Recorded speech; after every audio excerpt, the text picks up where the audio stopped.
Okay, g'day guys, Sam here. How you going, mate? I'm gonna. One of my favourite websites is Quora. Have you been on Quora.com? It's really good, mate. It's a question and answer website. If you haven't heard of it, you should have. Because where have you been under a rock, bro? Because it's big. It's huge. Fucking huge, mate. It's not as big as Twitter, but it's fucking big.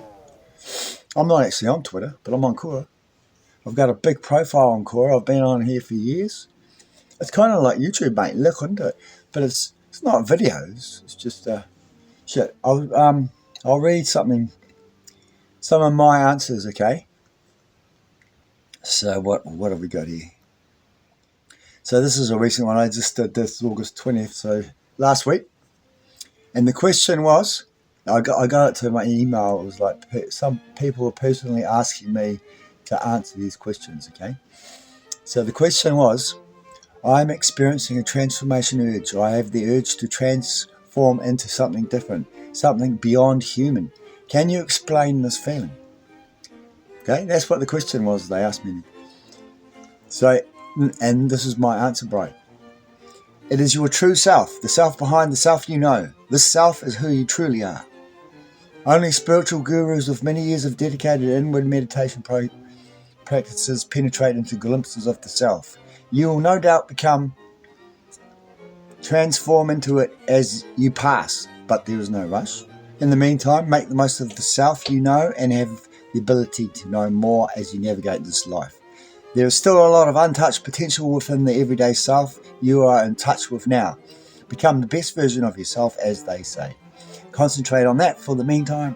The deeper spiritual true self I just mentioned can wait. However, your inclination to become something else is just your true self reminding you it exists, and you will return to it eventually. Of course, if you feel ready, you could always try meditation in an effort to get closer to your true self now. But as I said, it really does take a lot of dedicated, spiritually minded dedication, self-discipline, and probably years. You can speed up practice with psychedelics, but that can potentially cause issues if you get into places you are not ready to be at. You are more than you think you are, and perhaps it is something non-human. Did you like that? Okay, mate. It's about as spiritual as I get, really. Someone asked me, why do people choose to go back and pay for items they accidentally take, even when they could easily get away with it? You know how I answered that? I said, because people who are real with it try to keep their moral compass in check.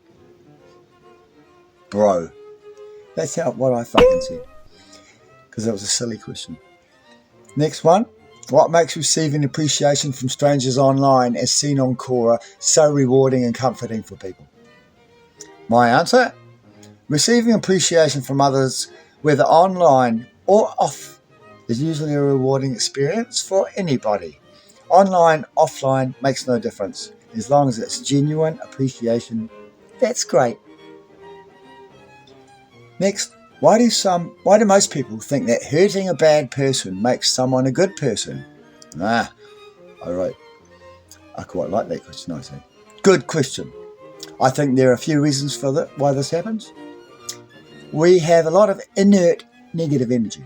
What I mean by this is that we all dislike some things or even hate some things.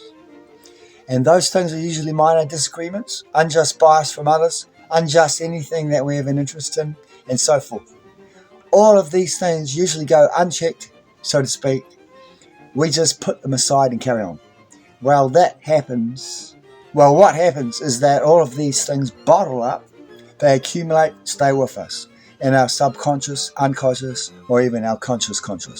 However, when something big comes along, so to speak, something we are all passionately appalled by, like when somebody commits something heinous, something unspeakable, or something so unfair and cruel that it demands justice be taken, well, this is a time we can jump on board, so to speak, a time we can let all of that frustrated energy out, or at least that is how most of us perceive it.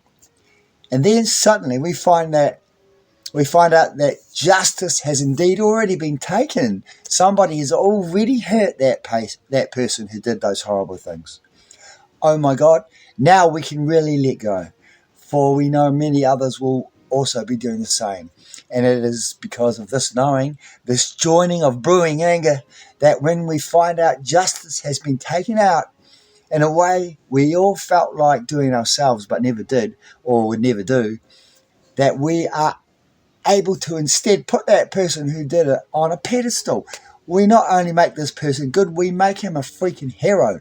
For this person not only did what he did, he also allowed us to free ourselves of all that bottled up negativity. Huh? That was a good answer. Do you think? I thought so. It was a good question too. So it deserved a good answer. So I put a bit of time and effort into that one, bro. Did you like that? I thought it was good. Why do most people think that hurting a bad person makes... See, it's quite a good question, isn't it? What do you guys think about that? Give me a comment, mate. Let me know. I'd like to read it. Next question. Can someone who hurts an animal still be a good person? Yeah. Okay. I answered, well, it actually all depends on circumstances. Perhaps the animal hurt him first. Or he was a farmer and just doing his job in part for the meat that we as a society demand. However, if the intention was to hurt the animal for the sake of just hurting the animal, and there was no other conditions involved, then no, they are not a good person. They are a bad person. Good people do not hurt animals on purpose, unless there are allegorical reasons, like I said before, if you're a farmer or something.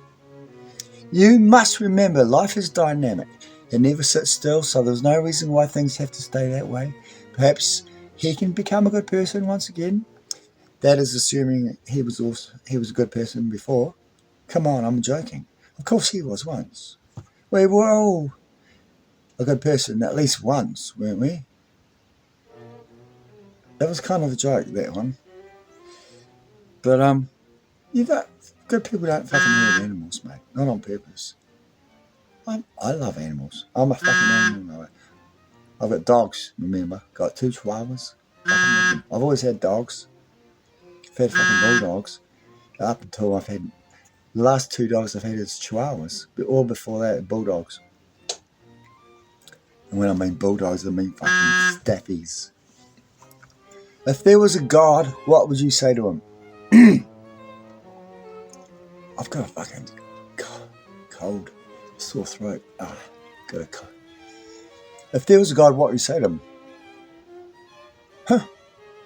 Please grant me forever peace, no matter where you put me or what you make me, and despite my own will be what it be, at least give me the security of forever peace within. Cheers, mate. Amen. Amen, mate. Fucking men, mate. Do you think people realise how often safety is just a leash with a nicer name? These are all questions people fucking ask me to answer, so I politely have answered them. My answer? In many instances in activities or potential interactive engagements, the safety rules are very rigid and often over the top, strict and restrictive. This is because many people are retarded and do ridiculously stupid things. They basically ruin the whole freaking thing because they either end up breaking something, hurting somebody, or fucking it up in some other thoughtless manner. And in many cases, the rules have become so stringent it's not even worth fucking doing anymore. The leash, as you put it, has become too fucking short, to put it nicely. That's because the silly fucks fucking it up for others. So they make them stupid rules. And then there's so many stupid rules of the game or whatever you're supposed to be doing. It's ruined. There's too many fucking rules, mate. Too many restrictions, you know. Safety fucking things. So like fucking... Hasn't it? It's got really fucking over the top, hasn't it? All the fucking horrible pedophiles and shit out there. You know how fucking parents drive their kids to school and then they pick them up again? Did you do that when you were a kid, mate? I didn't. Fucking, I don't think my parents yet picked me up ever. Maybe that once or twice after a rugby practice when I was about fucking 10. But I fucking bus to school. I take 2 buses. It took me a fucking hour to get to school. Even longer. Over an hour to get to school and over an hour to get back. Every fucking day I had to take 2 buses. 2 buses to get there and 2 buses to get back, mate. Yeah, and then over an hour worth of travelling. On my own. As a little fucking kid. From prep to prep school and all the way to high school. So I was doing that when I was 11 and 12. And then 13, 14, 15, 16, 17. On my own. And I eventually got a fucking bike and then a motorbike and then a car. What are we up to? Oh!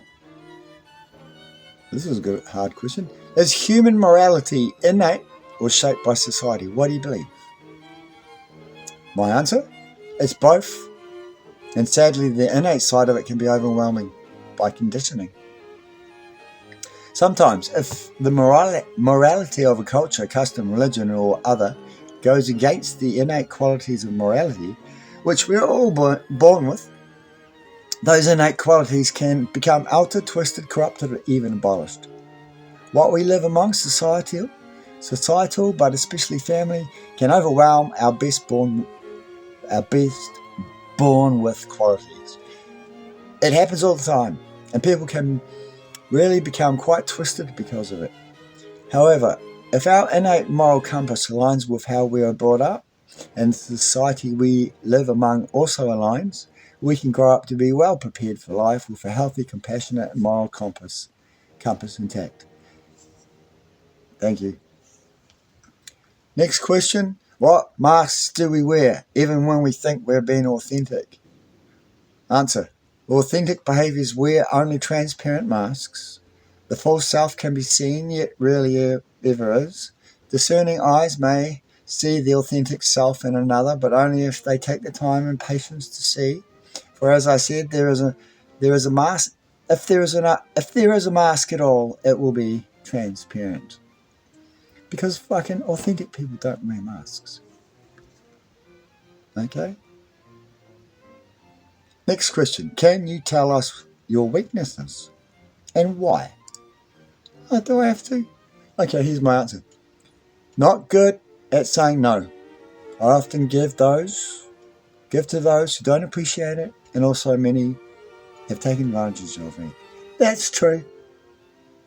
So I'm being fucking personal. This is a personal question, and I answered it because I don't care. Fuck. We're all people. So why are people so precious about personal? Hey? Well, it's private. Yeah. Fuck off. The only thing private that you can keep to yourself is your fucking sexual escapades. Okay? Because I don't want to fucking know about that. Otherwise, don't be so precious, mate. Fuck, we're just people. We all have the same fucking problems. Hey, get over it. Get over yourself, mate. Anyway, next thing I have, weakness. I have a fear of success. This has stopped me from becoming successful on several occasions. Fear of success, you know why that is? Because once you succeed, you've got to keep up the standard for that success to carry on. You know, well, I worked really hard to get what I got. Yeah, and then you got to work really hard to keep it too. That's why I fucking... No, fear of success. Translation, lazy. Okay. Next, weakness. Hopeless at asking a woman out, hence I'm still single and have missed the boat on for family and children. This has been my biggest regret. However, I'm also in 2 minds about bringing children into this fucking world anyway. Fucking wicked world. Next, I can get excited and passionate about things, and this scares a lot of moderate people. Next, I can also get a little sarcastic, snarky sometimes, especially if I'm dealing with somebody I believe is behaving unfairly or unjust. yeah, watch out. That's about it, I think. Maybe one more thing. I'm human, so as you know, humans are fallible. So I may also be wrong sometimes when I think I'm right. Embarrassing, right? Well, not really. Only if you double down, and I won't do that unless I'm absolutely certain. And even then, sometimes I'll end up being wrong. You think that makes me a fool? No, mate, it makes me honest. Everybody is wrong sometimes. At least I fucking admit it, okay? So anyway, that's enough. You getting the idea, mate? Quora, great. Great fun. Great fun. So, hope you enjoyed that. Sam out, mate.